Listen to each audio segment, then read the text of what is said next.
Good morning, Morning Musings by Melinda. Did you have a nice weekend? We're all kind of holding our breath for this week and holding space for it. I want to remind you that on January 21st, which is Thursday, Amanda Chavez, who is a social worker and a psychotherapist, will be doing a class with me on toxic relationships. I think we've just about reached our limit, but if you get up on the website, you still may be able to get in for that class. Well, it's Martin Luther King Day, and I found something about Martin Luther King that I wanted to share with you. He was only 39 years old when he was killed. But in a speech that he gave in Memphis the day before his assassination, he movingly recalled his first confrontation with death. He said, several years ago I was in New York City autographing the first book that I had written. And while sitting there autographing books, a demented black woman came up. The only question I heard from her was, "Are you Martin Luther King?" And as I was looking down writing and I said yes, the next minute I felt something beating on my chest.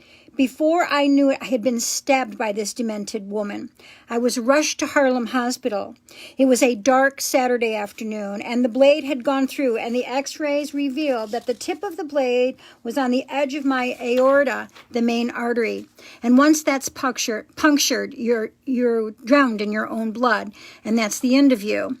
It came out in the New York Times the next morning that if I had sneezed, I would have died.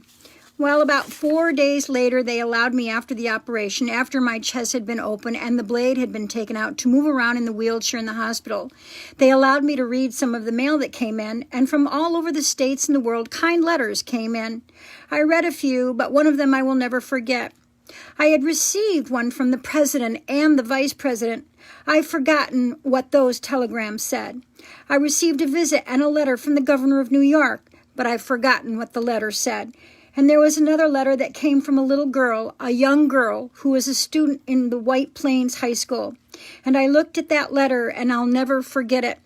It said simply, "Dear Dr. King, I am a 9th grade student at White Plains High School," she said.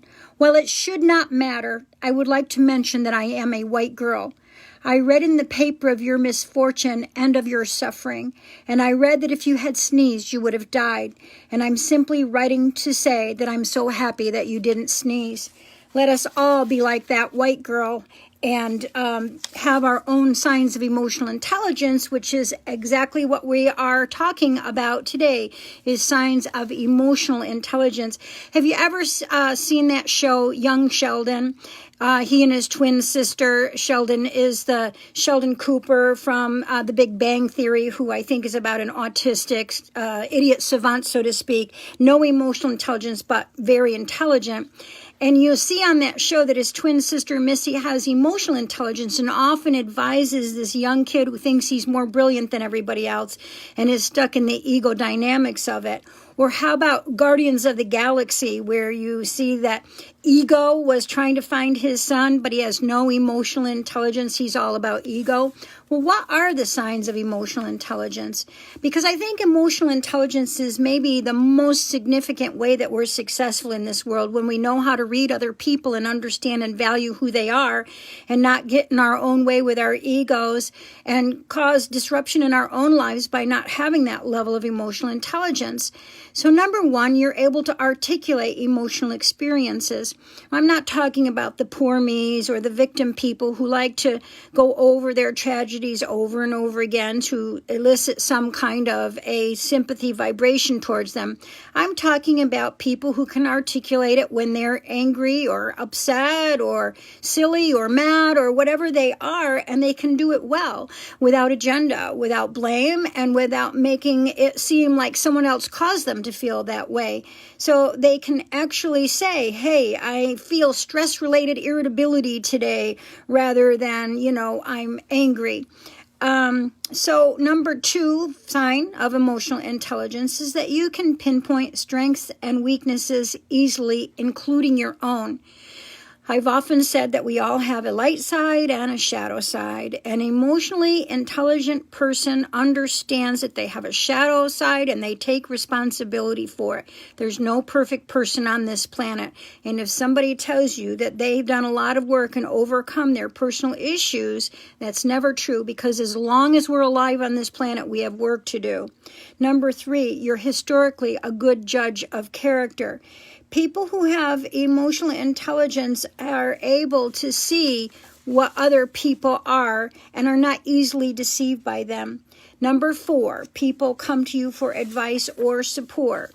Number 5, you can let things go. A lot of people hold on to grudges. They are not emotionally intelligent, because all a grudge does is it's injurious to your own well-being and your own health. It doesn't do anything where the other person is involved. So when you let go of things and know how to neutralize your emotions, and that is what forgiveness is, then you're emotionally intelligent. Number 6, you generally know how other people are feeling. Emotionally intelligent people don't see that other people Emotionally intelligent people see that other people are hurt, annoyed, angry, scared, whatever, okay? They don't just involve themselves in how they're feeling. Number 7, you accept other beliefs, work styles, and perspectives. You know, we're doing a lot of right and wrong kind of stuff in today's world. And, you know, it is unfortunate, because when you're emotionally intelligent, you handle criticism without denial, blame, excuses, or anxiety. You're open-minded. You're a good listener. You don't sugarcoat the truth. And you apologize when you're wrong, okay? How about in the workplace, which was the question? In the workplace, you offer stability, you offer service, motivation, mediation, and negotiation. What are the 8 signs that you lack emotional intelligence? Let's look at that, because that may also give you a different perspective. You lack emotional intelligence if you have a hard time reading people, and you're often not sure about how you feel, or it's hard for you to make sense of your emotions, or you struggle to control your emotions, having temper tantrums or whatnot. Your emotions get in the way of working productively through problems. People tell you that you lack empathy. You offend people and you don't know why. You struggle in your relationships. Those are the signs of having a lack of emotional maturity. Well, I hope that we are all going to be emotionally mature this week, because it's going to be a tough week. I will not have a musing tomorrow because I'm getting my 2nd vaccination, and I'm not sure about the lines and so on as I go through it. And I am not having a musing on Wednesday. Out of respect of the day, I'm asking everyone to hold some space when you would normally watch me in a musing. Hold space and goodwill and positive energy, so that we get through that day without anybody else dying or having any violence. So anyway, I hope that you are able to adjust what's about you that is not emotionally intelligent, and take a good look at yourself and honor those things where you do have emotional intelligence. And remember, feeling superior to someone else is not emotional intelligence. And honor Martin Luther King for all that he did for this country, and have a great day.